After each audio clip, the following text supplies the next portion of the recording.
নির্বাচনকে সুষ্ঠুভাবে আমাদেরকে করতে হবে।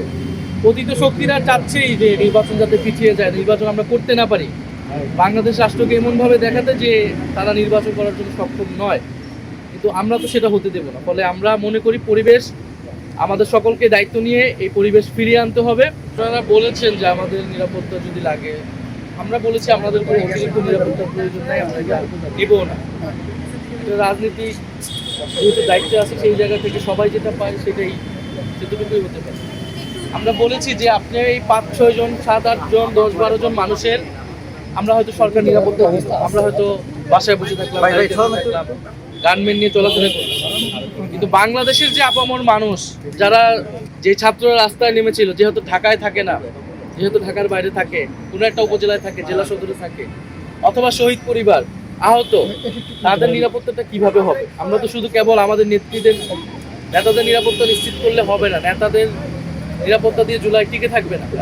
ফলে সামগ্রিকভাবে সমাজ থেকে, রাজনীতি থেকে যদি আওয়ামী লীগের প্রশ্নে সুরাহা আমরা করতে না পারি, আওয়ামী লীগের বিরুদ্ধে, ফ্যাসিবাদীদের বিরুদ্ধে আমরা সেই জনগণের কাছেই আমাদের নিরাপত্তা নিতে হবে। এবং ফলে রাজনৈতিক দায়িত্বটা আমাদের পালন করতে হবে। সরকার অবশ্যই প্রশাসনের বিভিন্ন জায়গায় আওয়ামী লীগের লোকেরা আছে, পুলিশের বিভিন্ন জায়গায় আছে, এবং মিডিয়া থেকে শুরু করে নানান ছদ্মবেশে যে আওয়ামী লীগ আসছে, সরকারকে এদের বিরুদ্ধে কঠোর হতে হবে। আর বাকিটা রাজনৈতিক দলের জায়গা থেকে আমরা বলেছি, কোর্টপাড়ায়, বিশ্ববিদ্যালয়ের সকল রাজনৈতিক দলের, ফ্যাসিবাদ বিরোধী দলগুলোর মতাদর্শীপন্থী কিন্তু সংগঠন রয়েছে, তারা যাতে তাদের সংগঠনকে, তাদের মতাদর্শী লোকদেরকে মোবিলাইজ করায়।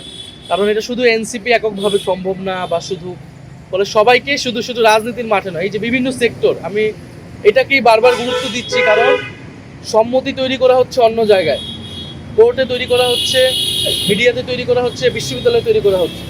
ফলে এইসব জায়গায়, সাংস্কৃতিক জায়গায় তৈরি করা হচ্ছে, এইসব জায়গায় আওয়ামী লীগকে অবশ্যই প্রতিরোধ করতে হবে। এবং প্রশাসনিকভাবে আওয়ামী লীগকে আরও বেশি সন্ত্রাসীদের চিহ্নিত করে গ্রেফতার করতে হবে, এবং ভারতকে অ্যাকাউন্টেবল করতে হবে। এই 3টা জায়গায় যদি আমরা কাজ করতে পারি সম্মিলিতভাবে, আমরা মনে করি যে নির্বাচন সম্ভব, এবং সুষ্ঠু নির্বাচন স্বার্থে এই 3টা জিনিস আমাদের অবশ্যই করা লাগে।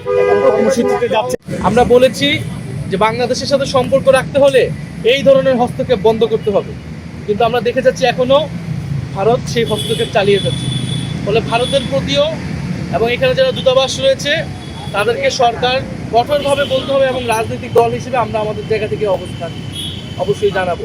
সর্বোপরি জনগণের প্রতি আমাদের আহ্বান থাকবে যে রাজনৈতিক দলের জায়গা থেকে আমরা ঐক্যের আহ্বান জানাচ্ছি, কিন্তু জনগণের ভিতরে যেই দল মতেরই হোক না কেন, সেই ঐক্যটা লাগবে। এবং ভোটের মাঠে যে আওয়ামী লীগের ভোট নেওয়ার যে একটা প্রতিযোগিতা আমরা দেখতে পাই, সেইটা যাতে আমরা খুবই সতর্কভাবে, সচেতনভাবে করি। কারণ সে আওয়ামী লীগ ঢুকে আপনার দলের নেতাকে যে হত্যা করবে না, তার নিশ্চয়তা নাই, কারণ গতকালকে আমরা সেটা দেখেছি।